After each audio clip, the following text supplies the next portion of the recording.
natatamad ka kay Lord. Yung alam mo yung parang wala. You're just feeling like you're spiritually tired.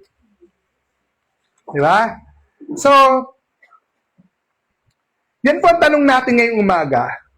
May panahon ba sa buhay mo na kahit nananalo ka na, pakiramdam mo, talo ka pa rin? Yung alam mo naman, talaga naman kay Lord ako, sumasampalataya ko, lahat talaga inaasa ko. Pero deep inside you, it's telling you, you are a failure. Are we getting the point, guys? So yan po ang ating pong pag-uusapan. Bago po ang lahat, tayo po na muna ay yumuko at manalangin po tayo sa Diyos. No? Panginoon, sa umagang ito, marami po sa amin pagod. Pagod sa trabaho, pagod sa pamilya, pagod sa ministry. Pero naniniwala kami, ikaw ang extraordinary God na nagbibigay ng extraordinary grace. Buksan mo ang aming puso, palakasin mo ang aming spirito sa pangalan ni Jesus. Ang lahat po ng nananampalataya at nagtitiwala kay Kristo, magsabi po ng Amen. Alright! So, ngayon pong first Sunday ng March, ang series po natin this whole March is Grace That Sustains. So, nung January, Grace That Saves. February, Grace That Transforms. Ngayon naman buong March na to, Grace That Sustains. Yung mapapanatili tayo. Ang biyaya ng Diyos ang magpapanatili sa atin. Amen po?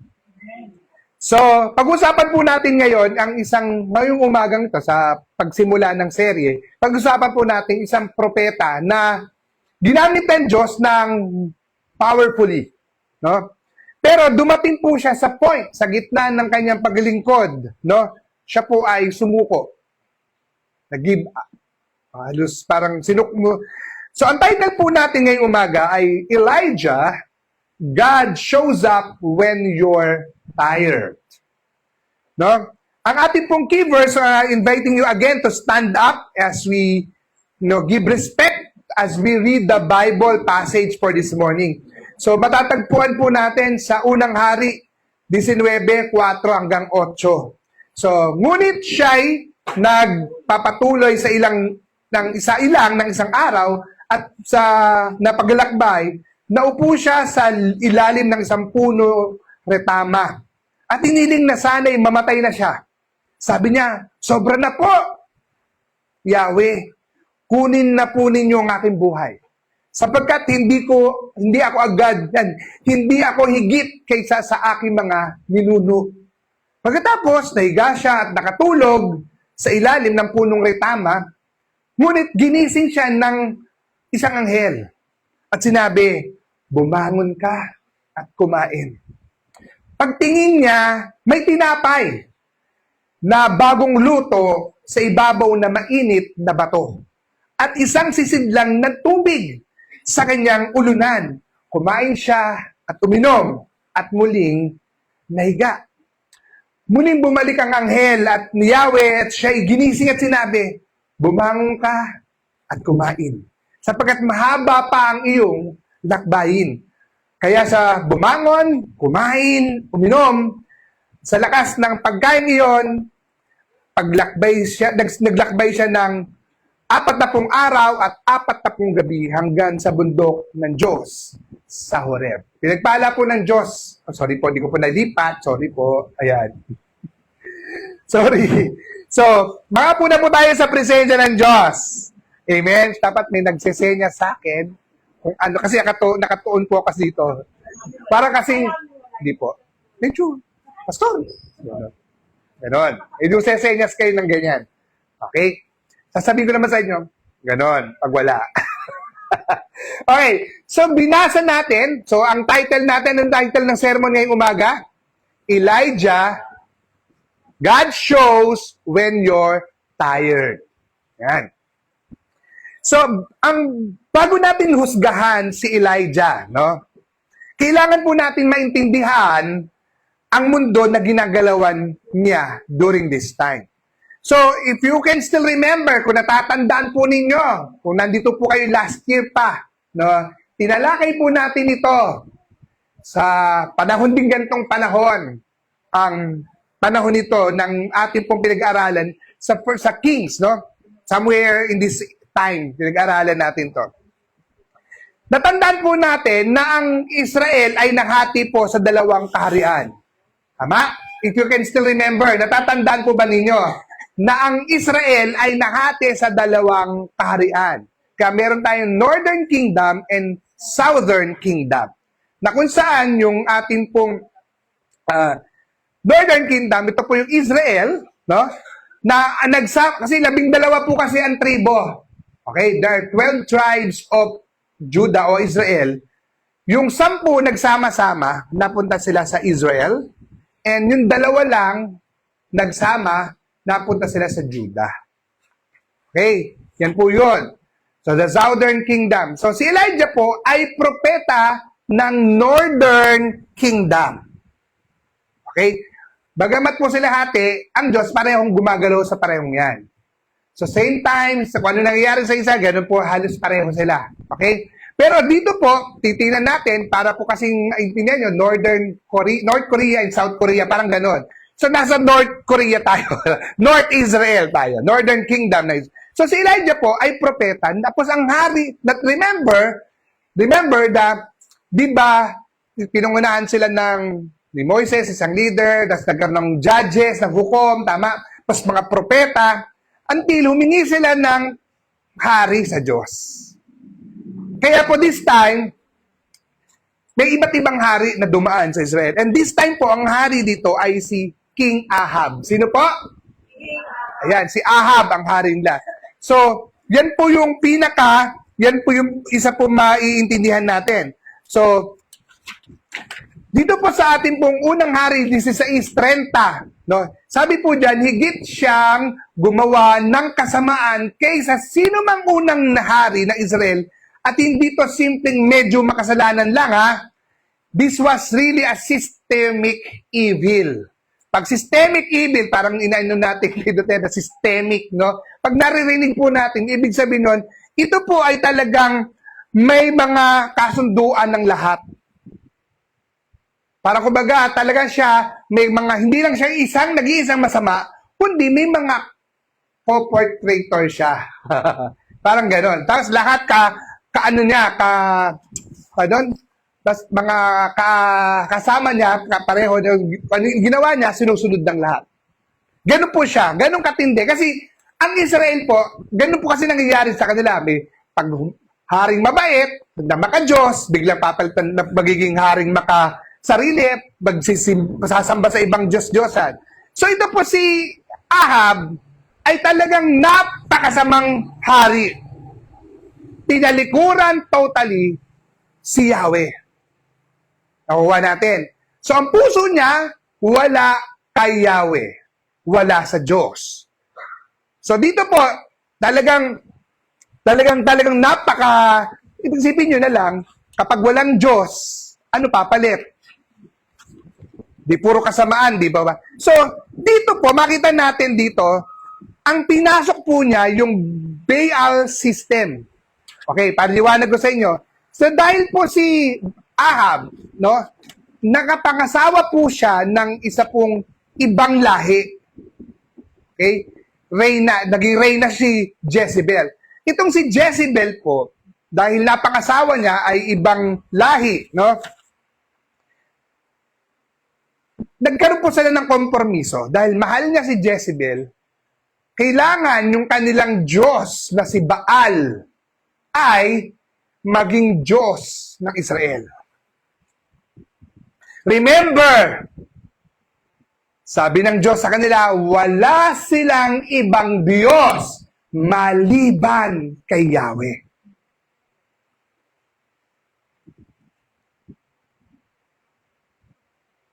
Dinala po ni Jezebel yung pagsamba kay Baal. Si Baal po, ito po yung Diyos ng ulan at kasaganaan. Yun ang paniniwala ng ibang nutong lahi ni Jezebel na Diyos ito ng ng ulan at yung fertility, yung para magkaroon ka ng anak. Ayan, ganun po siya. So, sa agrarian society, kagaya ng Pilipinas, we are agrarian society, no? Ang ulan, napaka-importante. Tama? Kaya, nang diniklara po, dumating po kasi sa point na si Propeta Elijah, ang trabaho niya ay talagang patunayan si Yahweh ang Diyos. Pero dahil nga, itong si Ahab, talagang dahil nga systemic, no, lahat. Kaya lahat po, marami po sa Israel ang tinalikuran si Yahweh dahil nga yung hari niya to, nag-utos, sinabi, diniklara, nagkaroon ng polisiya, lahat ito sasambahin. So dumating po yung time na si Elijah, no, inutusan ng Panginoon na pumunta kay Haring Ahab at Jezebel para kasi sabihin nila na magkakaroon ng tagtuyot, walang ulan. Remember, ang paniniwala nila, si Baal ang hari, ang Diyos ng ulan. Sabi ni Yahweh, punta ka, sabi mo, magkakaroon ng tagtuyot. So, di naniwala. Bulag na sila eh. Minsan kasi yung sobrang, alam mo yung pagkakapit natin, sa pagkagusto natin, minsan, yung katotohanan na babaloktot na natin. At nabibigyan po natin ng justification sa sarili, tama lang to. Eh, paano kung totoo to? O bakit hindi? Di ba? Wala namang masama. So, ano yung nakukuha niya? So, dumating yung point na sinabi po ni Elijah, there will be no rain. So, nagalit si Jezebel at Ahab kay Elijah, kaya po siya nagtago. For how many years? And God kept her very safe. Talagang hindi siya natagpuan. Walang di siya nakita, di siya talagang kahit saan siya, tinago siya ng Diyos for longest time. Dumating po talaga yung time. First year, second year, third year, na walang ulan, talagang hindi pa rin kumakawala ang Israel sa Diyos na si Baal. Hindi pa rin. Kaya ang ginawa po niya, no, dumating po siya sa time na inutusan siya ulit ng Diyos na pumunta kay Ahab at kay Jezebel na sabihin niya, sige, ganito gagawin natin. Tawagin niyo lahat ng propeta niyo. Okay? Tapos, magkakaroon tayo ng paligsahan. Kung sino ang magpapababa ng apoy, siya ang tunay na Diyos. So, nakuha niyo po ako.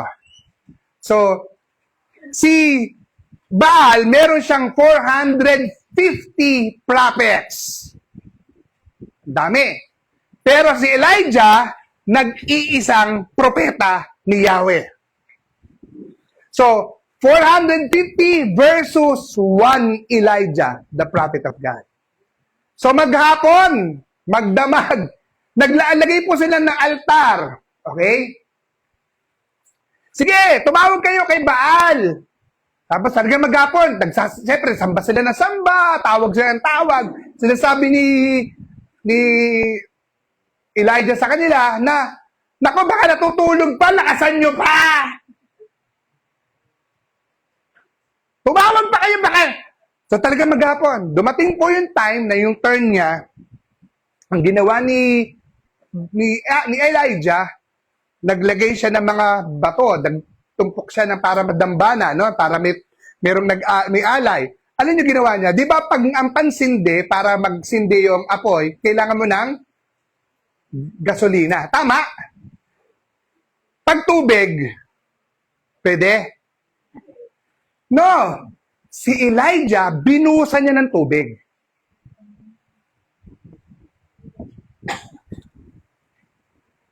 Binuhusan niya ng tubig yung kanyang bato, yung kanyang altar, yung kanyang ginawang dambana. Nag-pray siya sa kay Yahweh, bumaba ang apoy ng Diyos. At tinupok lahat ng alay ni Elijah.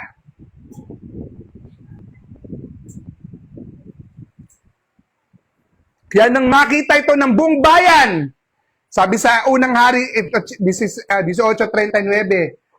sila'y nagpatira pa at nagsabi, si Yahweh ang Diyos, si Yahweh ang Diyos. So this was what? A public victory. Kita ng lahat ang tagumpay sa pamamagitan ni Elijah. Tama? So, syempre, kung ikaw si Elijah, talagang syempre, overwhelming joy, talagang on fire ka, talagang, alam mo yun, syempre, di ba, talagang inspired ka na, ako, Lord, salamat, sinamahan mo ako. And you're so excited about that. Di ba? You're overjoyed. Pero, pagdating ng chapter 19,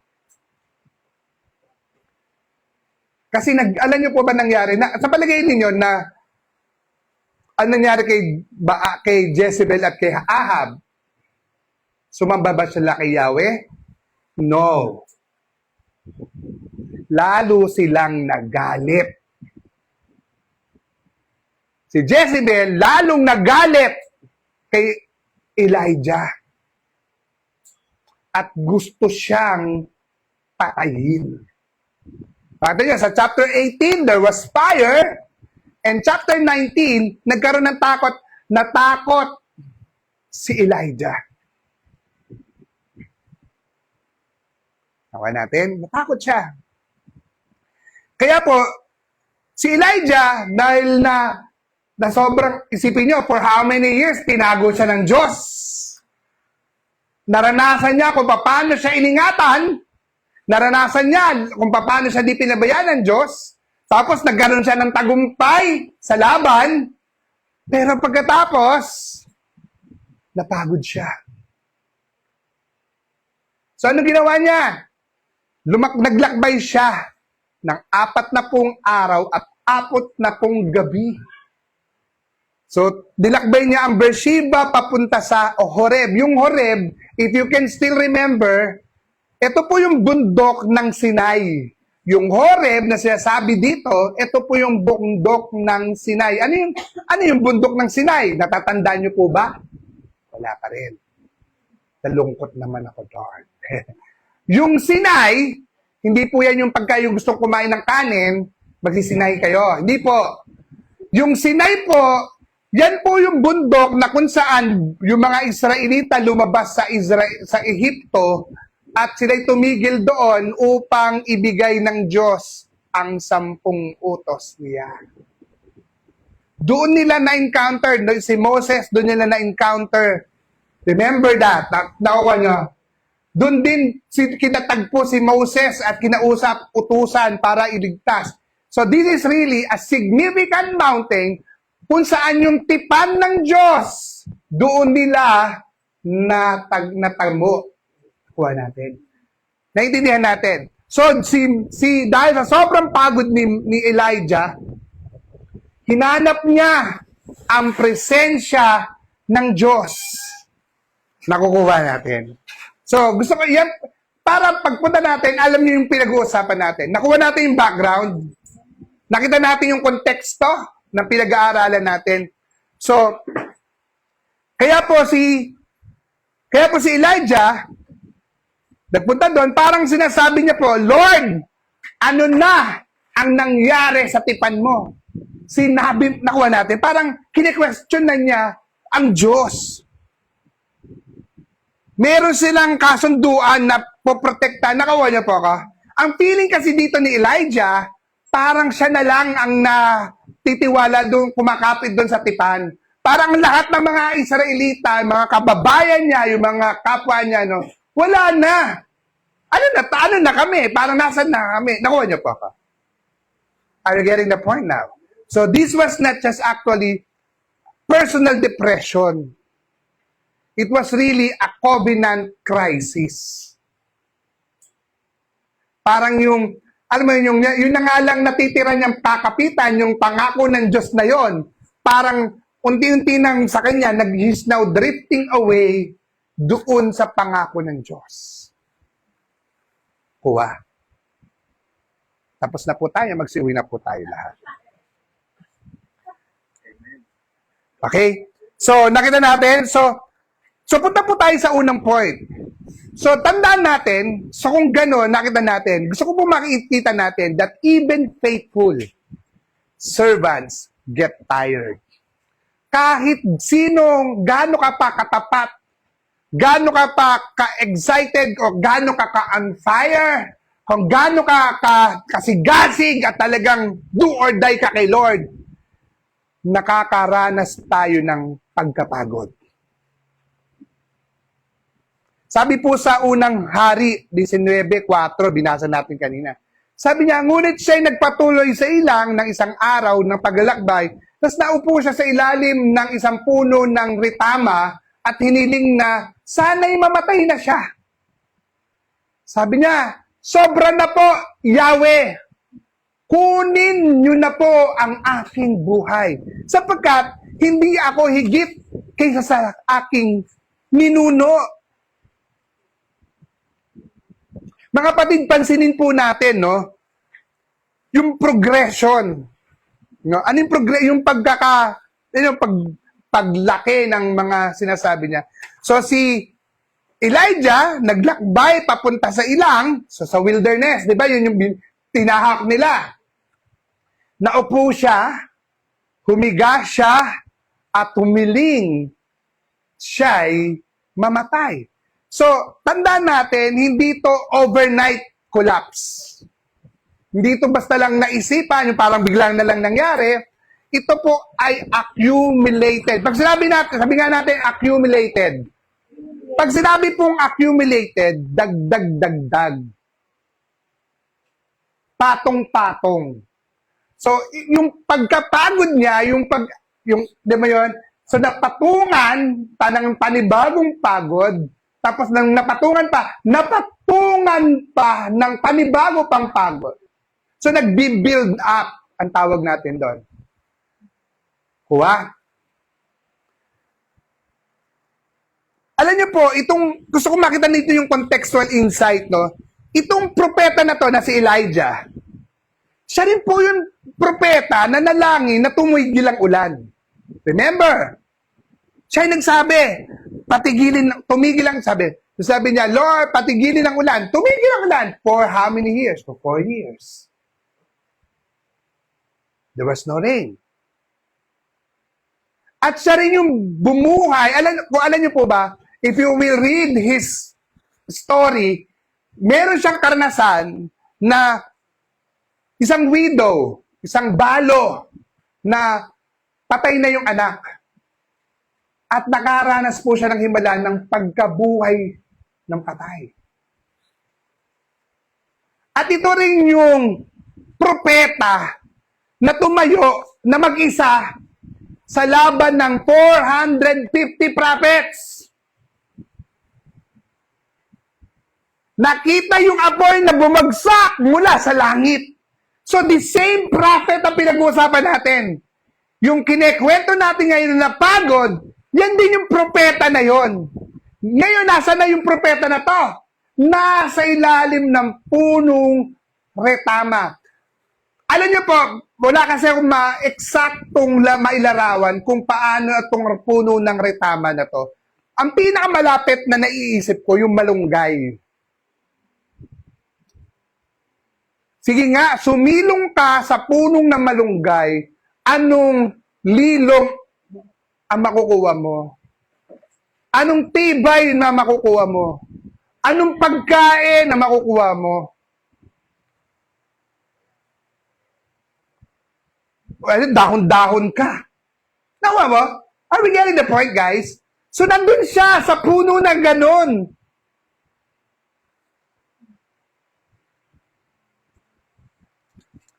Kuha.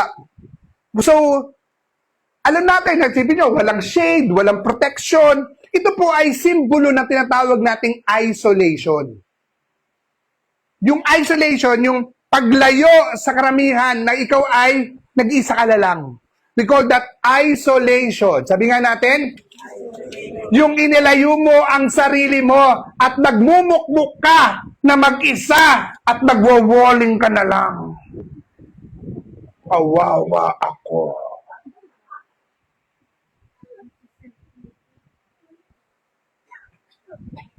Nakukuha natin. So, mga kapatid, ang taong nakakita ng apoy, ng langit, ngayon gusto nang mamatay. Ito po isang theological reality. Si Elijah po, hindi po siya rebelde sa Diyos. Nung sinabi niyang, ayoko na sa'yo, sabi niya, di ba? Hindi niya sinabing ayoko na kay Lord. Di ba? Ang sabi lang niya, sobra na. So, burnout is not always spiritual rebellion. Yung pagkatuyot, yung alam mo yung parang natuyot ka, nawalan ka ng, hindi po dahil nagre-rebelde ka sa Diyos. Gusto ko po maintindihan natin ito, na yung pagka-burnout, yung upos, yan. Naupos ka, alam niyo yung naupos? Nawalang gana, nawalang bigla ka na lang, ang saya-saya mo kanina. Pagkatapos mo, biglang, may naisip ka na parang naupos ka bigla. That's what we call burnout. It's not actually a spiritual rebellion. Sometimes, it is only an emotion depletion. Ano yung pastor, dami mo talagang word na hindi ko namin maintindihan, palalim eh. Yung pong depletion, ibig sabihin nun, pagnipis, pagbawas, pagbaba. So yung damdamin mo, na yung lakas ng damdamin nyo, yung bugso ng damdamin mo, biglang, para alam yung lobo, na ang bilog na bilog, tapos biglang napasingaw.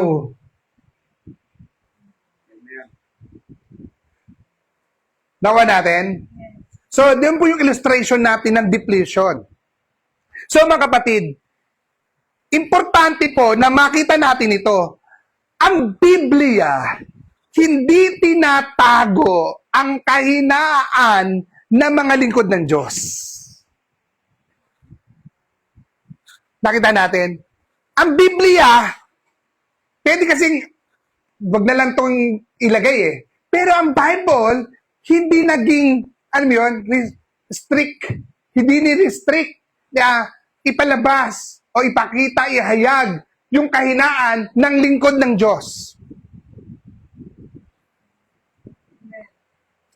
So, hindi filtered ang story. Hindi edited for the sake of reputation. That means, this passage here, itong tinatalakay natin na to, na talata ng Biblia, is for us. It's for you, and it's for me. Para sa atin ito lahat. Kasi naniniwala ako, wala dito na maglalakas ng loob at tatayo at sasabihin sa akin, Pastor, excuse me. I never had that. I never been experienced that. Napakalakas ko. Always. All the time. Wala. Kung meron man, sige nga po, I challenge you. Stand up. Wala. Wala talaga. Are we getting the point, guys? Lahat tayo. Kaya po, dito sa chapter 18, no? Mount Carmel victory. Paglipat mo ng chapter 19, no? Suicidal prayer. Isipin nyo ha, isang chapter lang ang pagitan. Parang kanina lang, revival. Basta nakagaling dyan! Pag-gising mo bukas, ayoko na, Pastor, magsimba. Alisin mo na ako sa ministry na to. Ayoko na.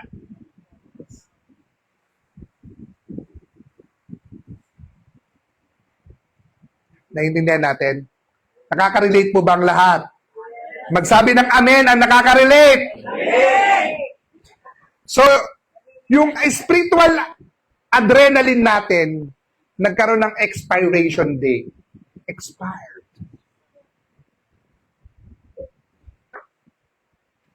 So, yung pong sinabi dito, hindi ako higit. Sinabi niya, di ba? Hindi ako higit dun sa mga ninuno. Ibig sabihin, yung mga nauna sa kanya, parang he's not greater. Parang sa kanya, I'm ashamed. Parang isa akong shame o isang kahihiyan.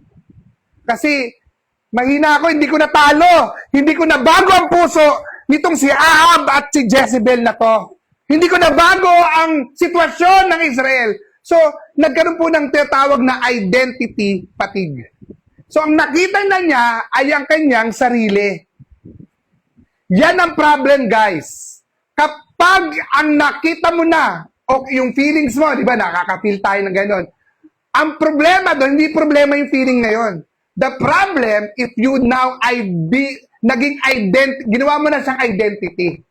Pagka, ako na yung mahina, ako na yung palpak, ako yung mali, ako yung masama. Naiintindihan niya, nakuha po ba natin? Yan ang problema kapag niyakap mo na ang kapaguran mo at ginawa mo ng ikaw yon.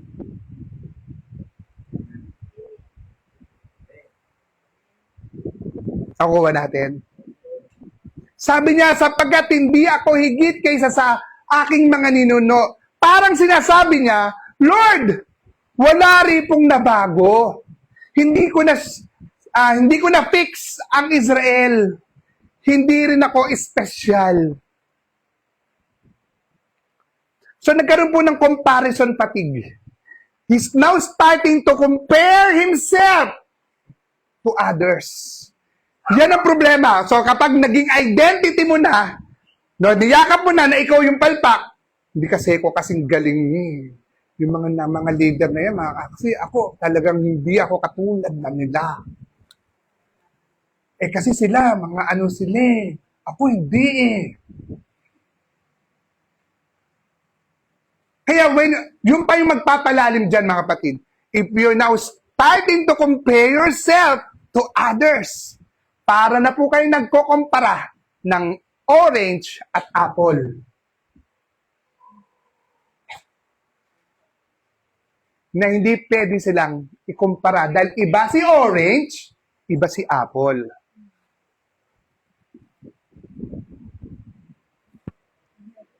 Amen. Sige po, magsabi ng amen na nakaka-relate. Amen. Amen? So, minsan ang pagod po, minsan po pagod tayo, hindi po dahil sa trabaho, kundi dahil po sa pressure. Kaya tayo, alam niyo, nasasagad. Hindi dahil naman sa problema eh. Sa totoo lang. Hindi dahil wala kang pambayad, hindi dahil wala kang bigas, hindi dahil magulo ang bahay, hindi dahil nasira yung kung anuman. Kaya tayo bumibigay because of the pressure. Naramdaman mo yung pressure. Yung bigat, yung laki, yung natanaw nyo. Parang kahapon lang. Kasi kahapon, may nakita kasi ako sa Facebook ni G. Kasi si G mahilig siyang mag-share na kung ano-ano. Ngayon, nagkaroon siya ng issue. So parang natakot ako para sa kanya na baka ma-restrict yung kanyang o ma-block yung kanyang account. Sinasabi ko na sa kanya noon pa, do not share anything coming from any person. Kasi ano nangyari sa kanya? Dahil may share siya, tungkol lang po yun sa sinasabi na beetroot ay nagdaging gamot para sa mga cancer. Sa CG, napaniwala. Ang ginawa niya, akala niya makakatulong sa iba, shinare niya sa timeline niya. Na-fact check. Na false information. So, nagkaroon siya ng issue. Kaya po, ingat-ingat. Hindi po lahat ng nakikita nyo at napapanood nyo ng mga kung ano-ano dyan sa online ay totoo. Kahit po feeling mo totoo, pagdudahan mo.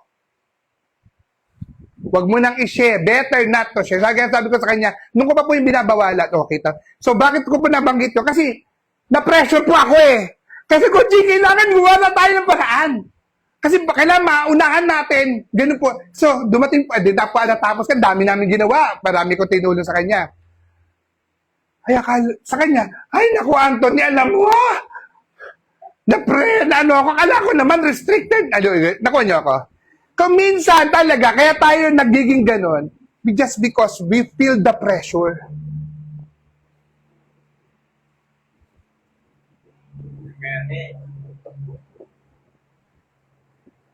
Kaya minsan, nawawala na tayo sa tamang, sa tamang wisdom ni Lord because of the pressure. Natutulak natin ang sarili na mag-decide kahit na alanganin ang desisyon mo na mamali tuloy. Nabibitawan natin mga bagay na hindi dapat natin binibitawan. Understood. Pero alam niyo mga kapatid, tanda natin, hindi tayo ang Mesaya. Hindi tayo ang hindi tayo ang tagapagligtas ng ating pamilya, hindi tayo ang solusyon ng lahat. At hindi talaga natin kayang baguhin ang lahat. Naintindihan natin. Kaya po, tanda natin, hindi tayo si Jesus. Ito pong good news. Gusto niyo po? Gusto niyo good news? Ito ang good news, mga kapatid. Burnout does not mean you don't love God. Pag na-burnout ka, hindi ibig sabihin yun, hindi mo na mahal ang Diyos. Nakuha, are we getting the point now? Sometimes, kulang ka lang sa tulog. Minsan, kulang ka lang talaga sa pahinga. Minsan, kulang ka sa me time with God. Alam yun? Kasi, alam nyo, yung mga na-attend nung last Sunday, natintindihan natin yung Sabbath. Yung Sabbath, ang ibig sabihin nun, yung oras na ikaw mismo at walang iba kang iniisip kundi ang Diyos. Yung wala kang ibang gustong maramdaman kundi ang Panginoon. Yung hihinga ka lang para alam yun, gusto mo lang maramdam, Lord, kahit 30 minutes, 1 hour with God, nakuha ba? Wala kang iisipin kapag may pumasok sa ito. Teka. Gusto ko kasama muna ang Diyos. Diyos muna. Masan kulang tayo doon?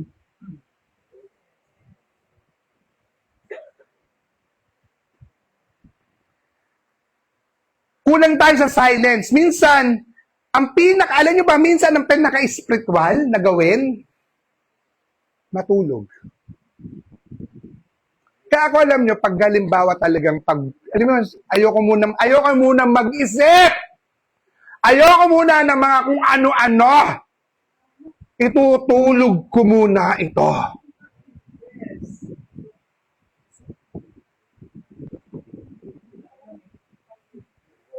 Are we getting the point? Are we getting the point? Yes. Tulog mo. Totoo to. Ganun po kami. Ajit, please, muna ako. Gusto ko muna matulog. Give me time to sleep. Tapos mamaya, saka tayo,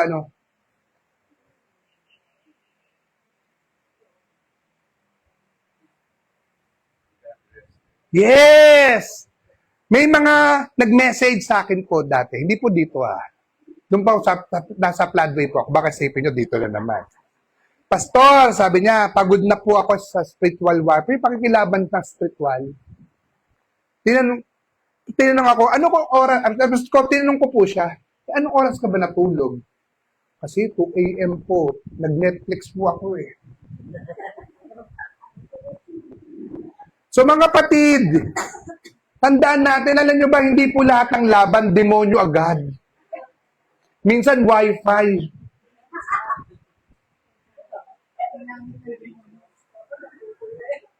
Nawa natin? Hello? Are we getting the point, guys? So, kung si Elijah napagod, tandaan natin, hindi ka abnormal. Sabi mo sa katabi mo, ay, hindi pala tayo abnormal.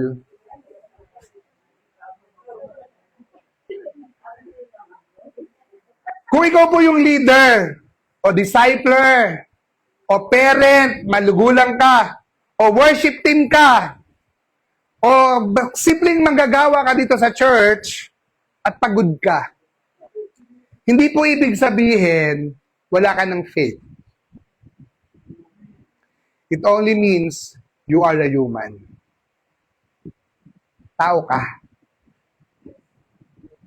At dito po papasok yung biyaya. At ang pinakamaganda dito, hindi po pinagalitan ng Diyos si Elijah. Doon natin makita ang susunod na punto. Next is, God responds to weakness with grace, not rebuke. Hindi siya pinagalitan ng Panginoon, no? Kung ako siguro, ang Diyos, no, kanibawa, ang Diyos kay Elijah, siguro sabi ko, Elijah, kagagaling mo lang sa Mount Carmel, kung ako yung Diyos, ha? Kagagaling mo lang doon sa Mount Carmel, nagpababa ako ng apoy.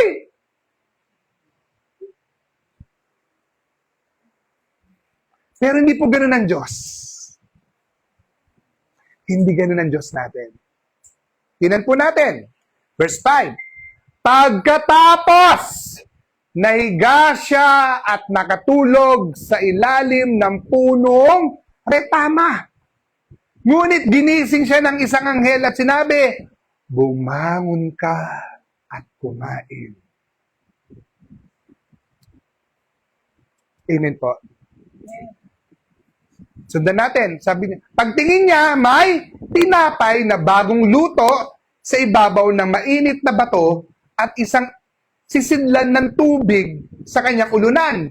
Kumain siya at uminom at muling nahiga. O kung pagkatapos kumain, higa na naman, tulog na naman siya. Muling bumalik ang anghel ni Yahweh. At siya ginising at sinabi, bumangon ka at kumain. May panibagong pagkain na naman.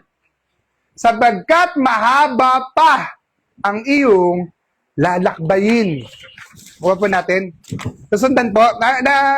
So nakita nyo, no rebuke.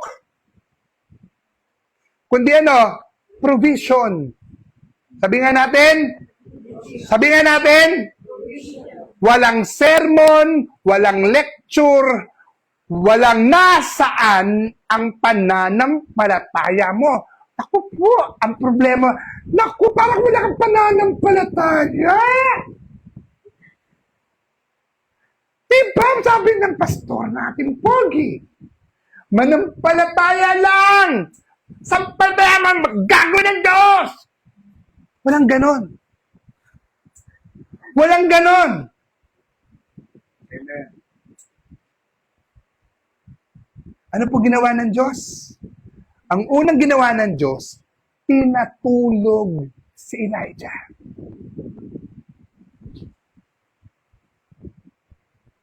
Baka pastor, parang iba dyan, ha? O iintindihin ko, pinatutulog ka ng Diyos ngayon.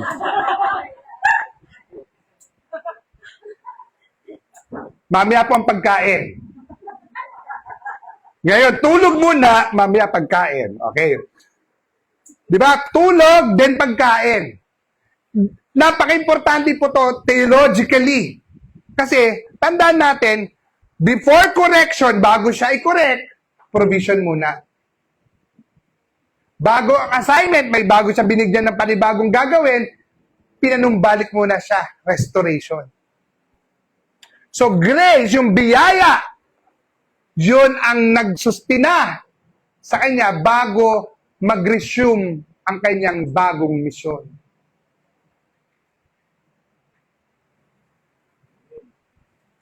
Nasusundan. Kaya po makita natin dito, yung order, no? Sleep, food, water, sleep again. Di ba? Nakita niyo yung pattern? So, minsan gusto natin spiritual solution agad. Gusto natin yung solusyon, no?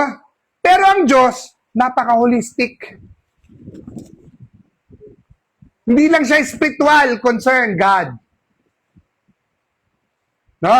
Hindi lang yung, Wag mo, naku, saka na yung pagod. Tunahin nyo muna itong gagawain ng Diyos na tandi. Kuha pa natin.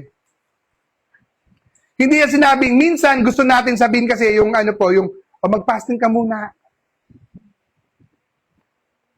Ano ginawa ni Lord? Pinakain niya. Hindi niya sinabing, mag-quiet time ka muna ng 6 na oras. Ano ginawa niya? Pinatulog niya. Mga kapatid, hindi po unspiritual ang pahinga. God designed Sabbath. Kasama po sa disenyo ng Diyos ang pamamahinga.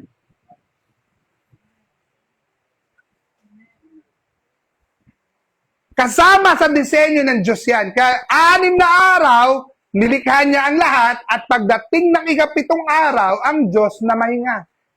Tumigil. Hindi dahil napagod ang Diyos, no. Dinisenyo po tayong lahat na may kailangan tayo na pahinga. Hindi pwedeng sagarin ang ating kakayanan. Kaya nga po ako, as much as possible, ayoko nung nakuha ko po yung principle na to, ayoko ng overtime. Kasi alam niyo po, medically speaking, listen to this, no? Kahit yung mga kabataan, listen to this. Dinisenyo tayo ng Diyos na 8 oras lamang tayo kikilos at gagawa. 8 oras lang talaga. Totoo to. It's 8 hours. Beyond 8 hours, umuutang ka na ng lakas para bukas.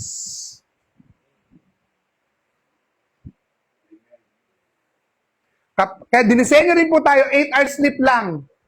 You know why? Kasi pag sumobra ka naman ng tulog, umuutang ka naman ng diba, nababawasan ka ng oras para sa mga ibang bagay. At lalo ka nangihina. Kasi sobrang pahinga naman.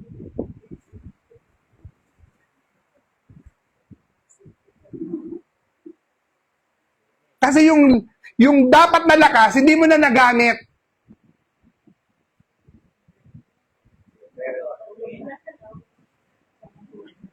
Nakuha nyo? Naiintindihan po ba natin? Kaya po mga kapatid, noon pa man, lagi ko sasabi kay Gigi, wag mo sobrahin ng paglilinis kasi sinasagad niya eh.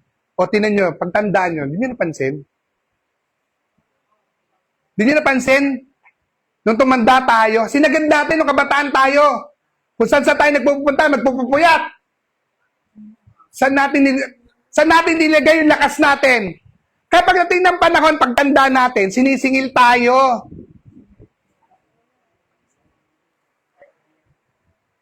At tapos, Panginoon, ako po yung pinababaya mo ko.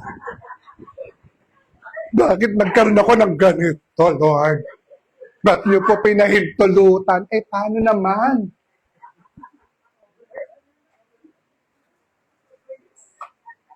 Inabuso natin eh.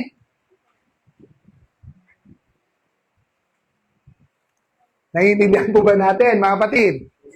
Nakaka-relate po bang lahat? Kaya po, mga kapatid, no?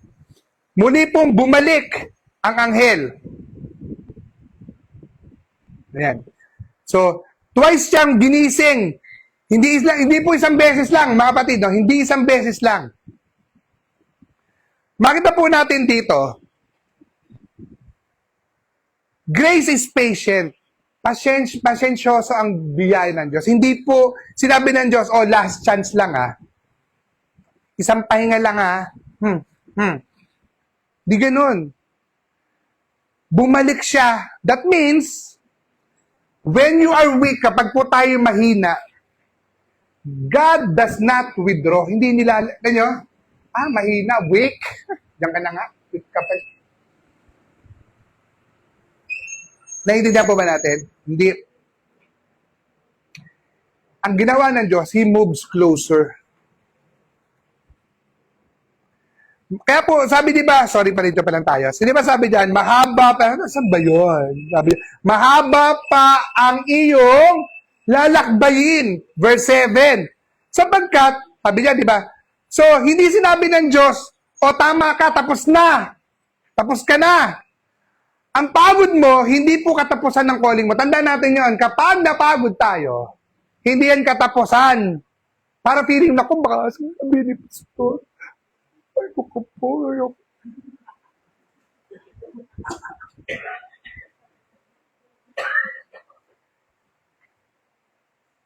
tandaan po natin, ang pagiging burnout, hindi po yan katapusan ng iyong kwento.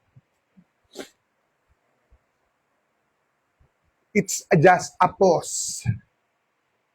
Not a period. Nakakama siya. Pag po kama, kaprasong tigil lang yun. Alam niyo po, ito, binigyan ko, humingi po ako ng pahintulot. Okay lang po ba mag-extend ulit tayo? Nangingi po ako ng pahintulot kay G. Kasi po, baka akala po kasi ninyo, kayo lang nakakaranas. Kahit po kami mag-asawa. Si G po, siyempre, meron kami economic need, economic goal, meron kami ganung gusto mangyari. So, sa sitwasyon po namin ngayon, si G, she's earning much than me. Tapos, meron siyang mga gusto sanang bilihin, ayusin. Alam mo, gusto niyang mag-invest para sa ibang mga bagay. Hindi niya magawa kasi kinoconsider niya ako. So, syempre, alam niyo mga babae, sorry pa mga babae, di ba kayo yung gusto, meron kayong, very idealistic kayo, at meron kayong kailangan, eto na kami. Tama? Tama po ba ako? Tapos, dumadating po si G sa time na parang feeling na niya, siya na lang lahat. Pag nagkikwenta siya, ako na nagpapahid ng ganito. Ako pa yung ganito. Tapos ganito.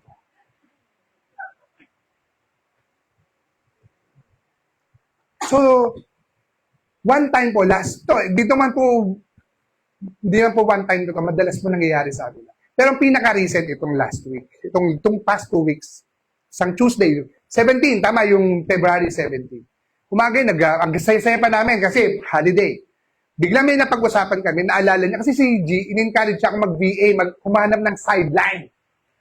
Ang dami na niyang sinasabi, lagi siya nagpapasa sa akin ng kung ano-ano para, alam yun, mag-ano ka, tinutulak niya ako. Kasi nga para magkaroon ng, yung augment, yung merong sumalo ng pagkukunan ng mga pagkukulang. Nakuha. So, feeling niya, ini-ignore ko yon. Feeling niya, wala akong ginagawa. At ako lang kasi nagiging maingat kasi alam ko po yung naggalawan sa ganyang bagay. So, nasagad po siya. Ito na yung storya. Pag po si G nagsasagad, umiiyak yun. I-burst out niya sa akin. Totoo to. At himingi po ko ng pahintulot na ikwento sa inyo. Gusto ko po makita ninyo ang patotoo. Totoo po sa amin yan. Pag dumating po si G na ganon, ang ginagawa ko po, hindi ko po yun sasabayan. Kasi what she needs is to validate her feelings. Kasi naramdaman niya yun. Totoo yun. Mga lalaki. Mga lalaki! Totoo to. Ganito ang dapat pag-manage yan. Huwag niyo pong kontrahin. Huwag niyo kontrahin ng kung ano, bakit? Ikaw lang ba? Ako rin naman! Di po ganon. So, sabi ko sa kanya, hinayaan ko lang umiyak. Sabihin ko po kanya, G, naririnig ko yung frustrations mo. Frustrated ka kasi feeling mo wala na akong nagagawa. Naiintindihan ko yung naririnig ko sa'yo. Tapos, lagi ko po siya i-remind kung sino yung Diyos natin. Hindi pa rin siya. Titigil. Totoo yun. Akala nyo ba pag sinabi ko yun, magpupuri sa Lord? Hindi po. Babalik pa rin yun doon.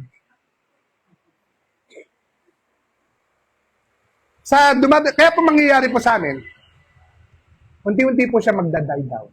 Hinahayaan ko lang siya. Hinahayaan ko siya talaga, eventually. Alam niyo po, I'm praying the Lord speaks to her sa mga pinapaalala kong pangako ng Diyos.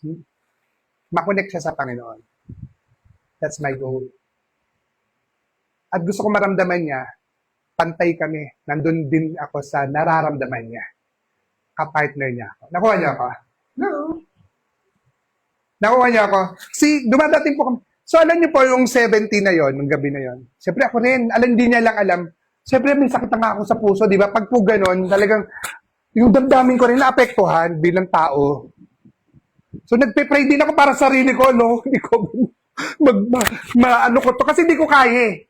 Hindi ko kaya makita yung mahal mo na nandun sa kalagayan na ganon at ikaw yung nagiging object niya. Tama?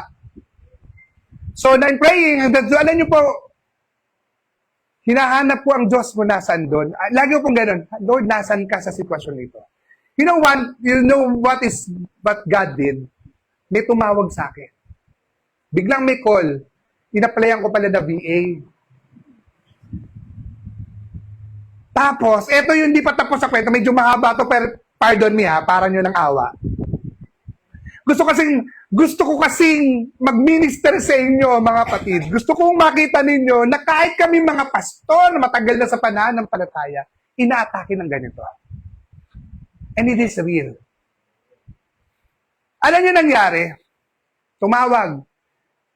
Very frustrating nung una kasi ang hinahanap niya pala ay graphic artist. Ako po, medyo lang. At ang hinahanap niya, silang hinahanap na particular na isang app na dapat marunong. Hindi po ako. Pero ito maganda. Inalok ako ng bagong trabaho. Isang position. Sabi niya, kasi tama, nakita ko yung profile mo, parang hindi ka nga pang-admin. Meron kasi kami hinahanap na sales or marketing consultant. Pag po consultant, hindi ka rank and file. Para kang kapartner na may-ari. So, to make the story short, after 2 weeks, ngayon po, nag-offer na po ng kontrata sa akin. Pero siyempre, huwag kayong umasa malaking sweldo. Kasi part-time lang po siya. Baka ay, niyo ako. Ganun po ang Diyos.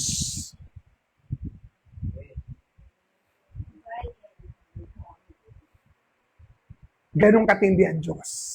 Sa tuwing panahon po kami hindi nagkakaganyan. Nasasayid si God.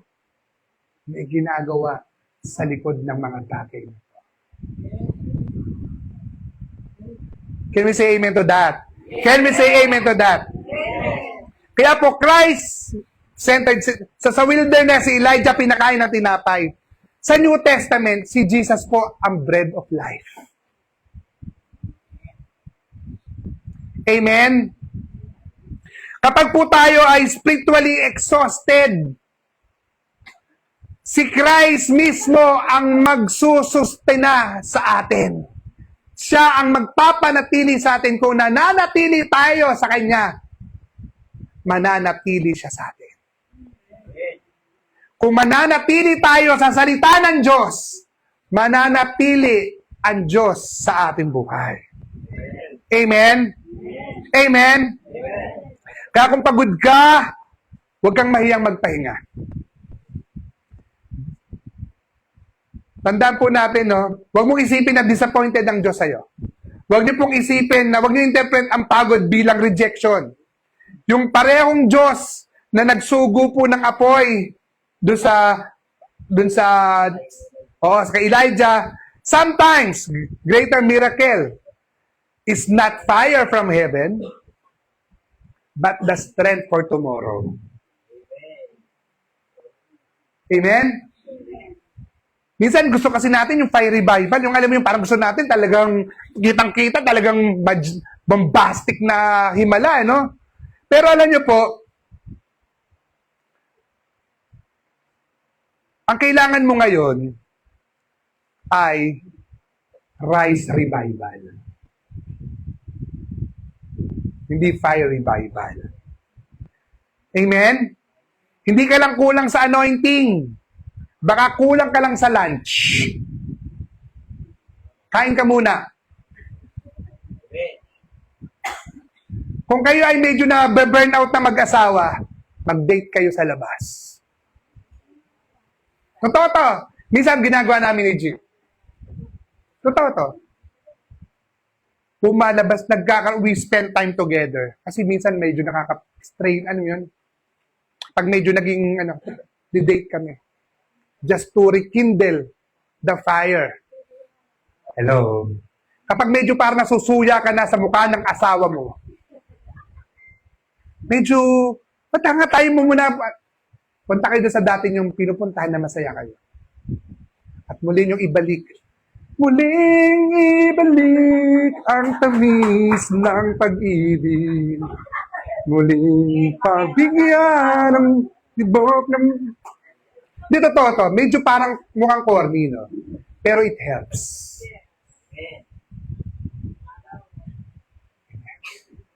Amen? Can you say amen to that? Excited po ba kayo? So, God speaks in a whisper, not always on fire. Tandaan natin yan. Sabi po sa verse 8, no? Kaya siya'y bumangon, kumain ng uminom, at lakas ang naglakbay ng 40 araw at 40 gabi hanggang sa bundok ng Diyos sa Horeb. Tingnan po natin sa verse 19. Iniwan ako ng mga isarilitang iyong tipan, sabi niya. Ako na lang natitira. O notice this, guys. Notice the in-exaggerate niya, di ba? Ako na lang. Feeling niya, siya na lang.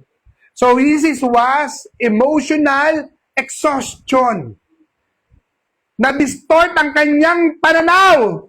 Nawala na ang Diyos, ako na lang.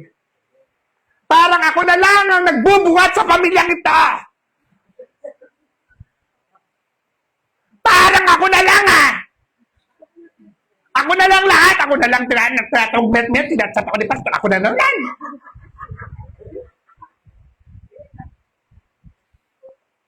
Naiintindihan po ba natin, mga kapatid? Are we getting the point, guys? Alam nyo, saan siya po siya nagpunta? Sa Mount Horeb. The place of covenant. Dito binigay yung kautusan kay Moses.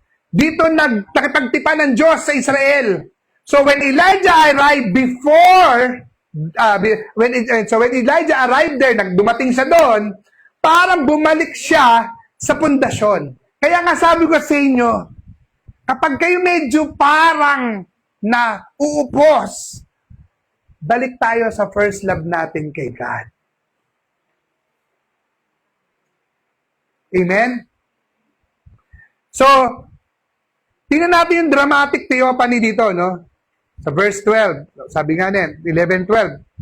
Sabi yan, lumakas ang malakas na hangin na bumiyak sa mga bundok, ngunit wala ron si Yahweh.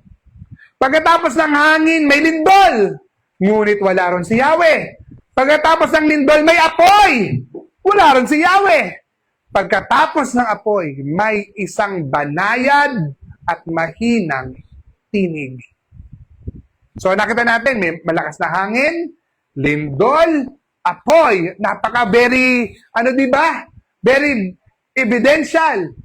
Pero hindi niya nakita ang Panginoon doon, hindi niya naramdaman ang Panginoon doon. Narinig niya sa maliit na tinig ng Diyos.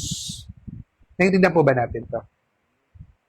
So literally, ito po ay sa Hebreo, nung ginawa ko po siya, ito po ang meaning, Kol Dema Madaka. Ibig sabihin, literally, voice of a thin silence. Alam mo, tinig ng napakahinang tinig. Hindi thunder, hindi kulog, hindi dramatic, ang Panginoon, whisper. Kaya nga po, alam nyo, yung time na yon, sabi ko nung kwento ko sa inyo, maghapon yon, iniisip ko, parang si inisip niya, ba't ganun to? Hindi ka na talaga umasenso, hindi ka na angat. Lahat na nagmaster ka pa! Admin aid lang ang yung posisyon dyan. Parang kapantay ka lang ng mga utilities. Sabi niya, ginagano na niya. So, parang kahit anong gawin natin to, hindi ko na maintindihan. Hindi ko na maintindihan saan ano pang gagawin natin para umayos ang buhay natin. Hindi naman tayo gumagawa ng masama. Parang di na, alam mo, parang kahit si G, nauubusan na siya ng, alam mo yun, pang-unawa para maintindihan niya ang nangyayari. Pero here comes the whisper of God. Isang tawag. Gahapon, hinayaan ko lang siya. Pinaubaya ko sa Lord. Kapag wala tayong magawa, ipaubaya natin sa Diyos. Kapag hindi mo maintindihan, ang Diyos ang umunawa. Hindi nyo po kailangan hanapin ang sagot. If you do not know the answer, lagi ko sabi sa estudyante yun eh, if you do not know the answer, leave it blank. Kapag hindi mo alam ang sagot sa problema mo, leave it blank. And let God provide the answer. Can we say amen to that? Amen. Ano niyo po yung whisper? Tandaan natin, the same God of power is the same God of gentleness. Nawa natin, si God, siya yung nagpababa na apoy. So the power, siya yung Diyos ng kapangyarihan. Pero siya rin yung Diyos ng kahinahunan. So, ang Diyos, hindi hambog. Nakuha po ba natin? Hindi spectacular, no? So, minsan gusto natin spectacular eh. Pero, ang sustaining grace, very subtle. Alam mo, ano yung subtle? Yung di mo na mamalayan, disimulado. Ano yung ganon? Nakuha natin, parang nagtatago siya sa mga ibang, di mo napapansin, nandyan pala ang biyaya ng Diyos. Ako ba? Hindi yan yung biglang nagkaroon ng 50,000! Hindi ganon. Huy, biglang Bisa ganon kayo gusto natin mangyari, tama po? Pero ang sustaining grace, very subtle siya. Naintindihan po ba natin to? Kaya po mga kapatid, burnout is not solved by more adrenaline. Ang tawag po namin dyan sa economics ay the law of diminishing return o ang tawag na iba, the saturation point. Lahat po tayo, listen to this. Pakinig po ang lahat dito. Lahat po ng bagay sa mundong ito, lahat ng meron ka at anong ikaw, meron tinatawag tayong saturation point. Ano yung saturation point? Yun na yung pinakahangganan ng lakas, ng alam, ng kaya, na kahit anong dagdag mo, walang nangyayari. Lalo ka lang nawawalan. We call that law of diminishing. Totoo po, law po yan eh. Kahit business, na kahit anong gawin mong dagdag na puhunan, lalo ka nalulugi. Kasi nasagad na. Nasaturate na. Parang ng tao, nasawa eh. O iba na yung gusto, iba na yung kanilang trend, iba na po, nakuha natin, hello? So kahit po tayo, may tinatawag na saturation point, may hangganan po tayo. Kahit gano'ng kabait ang tao na yan, may hangganan yan. Kahit gano'ng kakalakas, may hangganan ng lakas. Kahit gano'ng kayaman, may hangganan ng yaman. Nakukuha? Naiintindihan po ba natin ito, mga kapatid? So, yung burnout, pag ikaw po ay na-burnout, at na-feeling mo parang na-aside ka, kahit anong gawin mo, hindi mo makikita ang kapahingahan. Are we getting the point now? Naintindihan po ba natin to? Hello? Para pong bata na takot sa gabi, hindi niya kailangan ng fireworks show. Kailangan niya marinig yung boses ng tatay niya. Anak, andito ako. Hello. Sometimes the loudest proof of God is the quiet assurance in your spirit. Minsan, di ba, gusto ko maramdaman, nakasama kita ngayon sa problema nito. Di ba, minsan, pero kabag ng dibdib mo, di ba, kasi nasain ka na pressure umangat na sa utak ko. Di ba, ganon? Umangat na sa ulo yung pressure, di ka na makahinga doon sa problema mo, hindi mo tuloy maramdaman ng Diyos.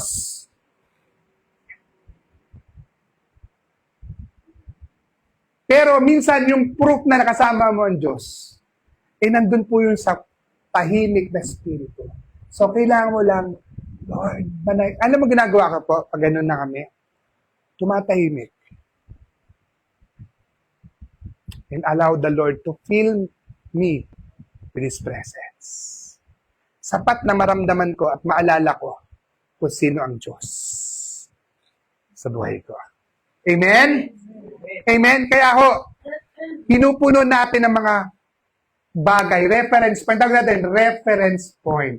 Kung nung araw, lagi ko pong, pag nandun na ako sa gano'n, sagad na ako, inaalala ko, nung time na nangailangan ako ng trabaho, nung time na nawawalan kami ng pera, nung time na inaalala ko pa paano kumilos ang Diyos. I will remind myself who God is. Kaya po, paano natin naririnig ang whisper ngayon? Sa salita ng Diyos. So, kaya pag tayo po hindi nagbabasa, di tayo nag-SOAP, hindi po natin maririnig ang salita ng Diyos. So, sa tahimik na panalangin, sa konbiksyon ng ating spirito, at sa payo, kaya nga ako napakalaga ng bawat isa sa atin ay may collab group. Hindi para pagchismisan, para po palakasin ang bawat isa. Yan, ito napakalaga, yung support system. Nakinindihan po ba natin? Na meron kang isang lugar na kung saan, pwede ba akong umiyak lang sa inyo? Pwede ko bang, gusto ko lang may tenga. Minsan kailangan lang natin ng ganun. Naiintindihan po ba natin? Hello? Hindi natin ang kailangan ng maraming opinion at maraming advice. Ang gusto lang natin, isang tenga at isang balikat.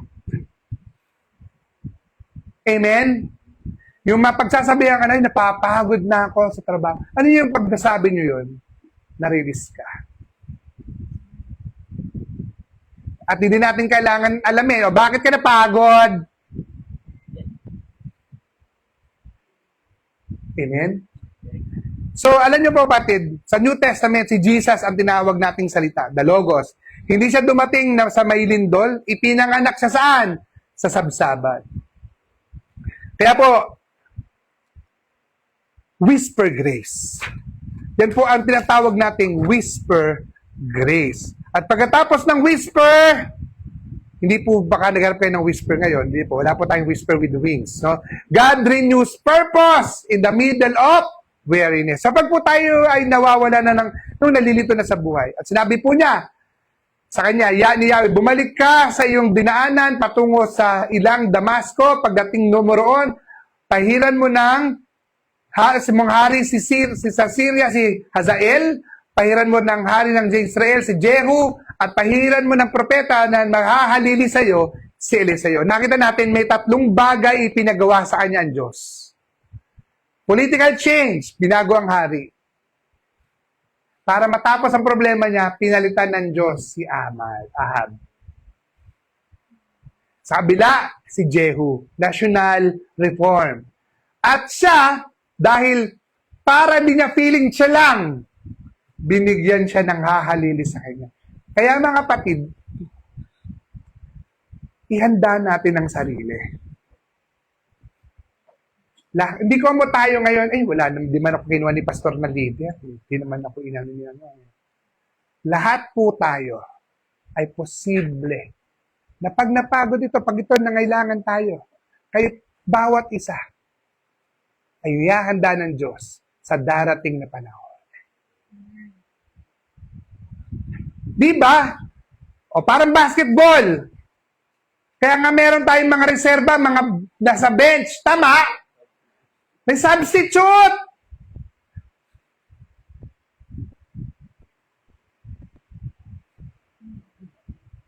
Kaya nga maganda yun, kung wala kasi kayo nung nasa sa training, di ba? Kaya sabi ni Pres, paano pag nagkasakit si Pastor Ton? Paano pag wala yung leader nyo? Pag hindi pwede sa ganito? Wala na. Naiintindihan po ba natin? Are we getting the point? Kaya po, meron tayong tinatawag na gift of succession.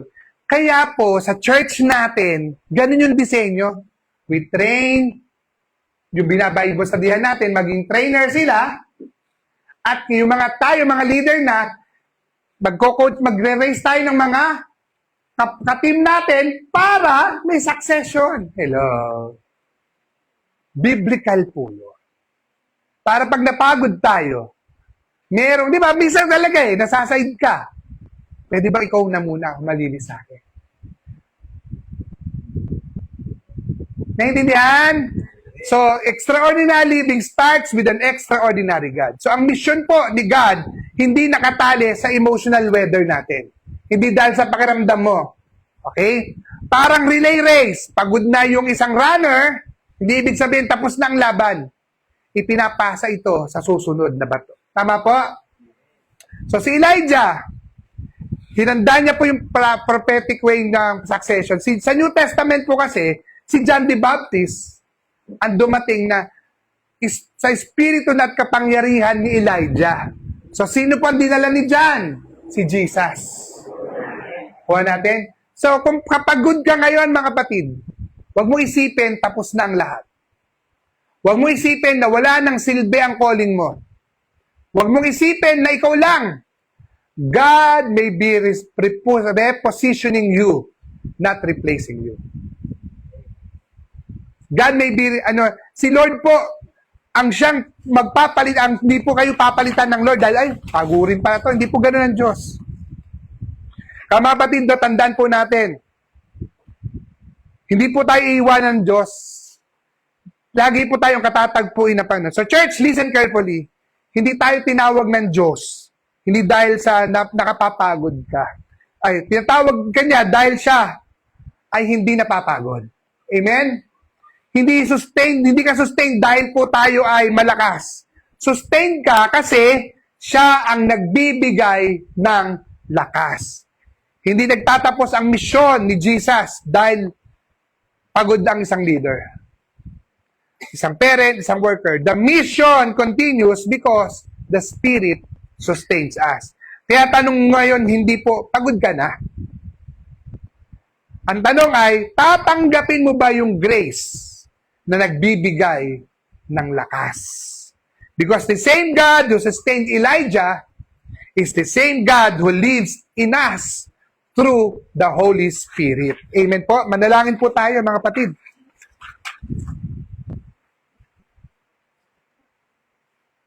Mga kapatid, kung kapagod ka, hindi ka tinawag ng Diyos na umatras. Tinatawag ka niya para lumapit because God shows up when you are tired. Aming Ama sa Langit, maraming salamat sa iyong salita na nagpapaalala sa aming gitna ng pagod. Hindi ka umaalis. Salamat sa biyaya, nagpapalakas. Nagpapaalala sa amin sa gitna ng pagod. Kung may pagod sa aming katawan, pahingahin mo. Kung may pagod sa aming puso, aliwin mo. Kung may pagod sa aming espiritu, palakasin mo sa pamamagitan ng Espiritu Santo. Tulungan mo ko kaming magpatuloy sa misyon ni Jesus. Hindi sa sariling naming lakas, kundi sa iyong sapat na biyaya sa pangalan ng aming Panginoong Hesukristo. Amen and Amen. Sige po, tayo po lahat ay dadako. Sige po, tayo magsitayo. Habang po tayo ay